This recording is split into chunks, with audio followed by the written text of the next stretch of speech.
1 જુલાઈ વિદ્યાલાભ યોગ સવારે 6:51 થી રાત્રે 11:45 સુધી.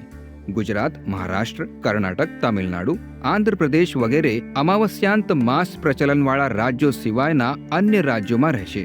વિદ્યાલાભ યોગમાં આ મંત્રનો 108 વાર જપ કરીને તે જ રાત્રે 11 થી 12 વાગ્યાની વચ્ચે જીભ પર લાલ ચંદનથી રીમ મંત્ર લખનારને વિદ્યાલાભ અને અદ્ભુત વિદ્વત્તાની પ્રાપ્તિ થાય છે.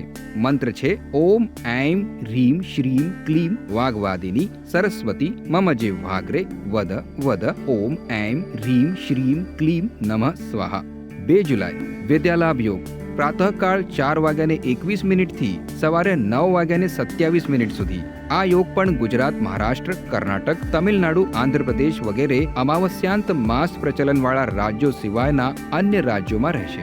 8 જુલાઈ બુધવારી અષ્ટમી સૂર્યોદયથી બપોરે 12:21 સુધી. સૂર્યગ્રહણ તુલ્ય તથા ધ્યાન, જપ, મૌન વગેરેનો પ્રભાવ અક્ષય રહે છે. 11 જુલાઈ યોગિની એકાદશી ભાગવત. આ વ્રત મહાપાપોને શાંત કરી મહાન પુણ્ય આપનારું તથા 88,000 બ્રાહ્મણોને ભોજન કરાવવા સમાન ફળ પ્રદાન કરનારું છે. 13 જુલાઈ ચતુર્દશી આર્દ્રા નક્ષત્ર યોગ પ્રાતઃકાળ 5:41 થી સાંજે 6:49 સુધી. ઓમકારનો જપ અક્ષય ફળદાયી. સોમવતી અમાસ સાંજે 6:49 થી 14 જુલાઈ સૂર્યોદય સુધી. સૂર્યગ્રહણ તુલ્ય તથા ધ્યાન, જપ, મૌન વગેરેનો પ્રભાવ અક્ષય. તુલસીની 108 પરિક્રમા કરવાથી દરિદ્રતાનો નાશ થાય છે. 16 જુલાઈ ભગવાન જગન્નાથ રથયાત્રા. કર્ક સંક્રાંતિ પુણ્યકાળ બપોરે 12:33 થી સૂર્યાસ્ત સુધી. વ્યતિપાત યોગ મધ્યરાત્રે 1:22 થી 17 જુલાઈ રાત્રે 10:46 સુધી. 18 જુલાઈ શ્રી વલ્લભાચાર્ય વૈકુંઠ ગમન. 19 જુલાઈ સંત ટેઉરામજી જયંતિ. 23 જુલાઈ બાળ ગંગાધર તિલક જયંતિ. ચંદ્રશેખર આઝાદ જયંતિ. 25 જુલાઈ દેવશયની એકાદશી.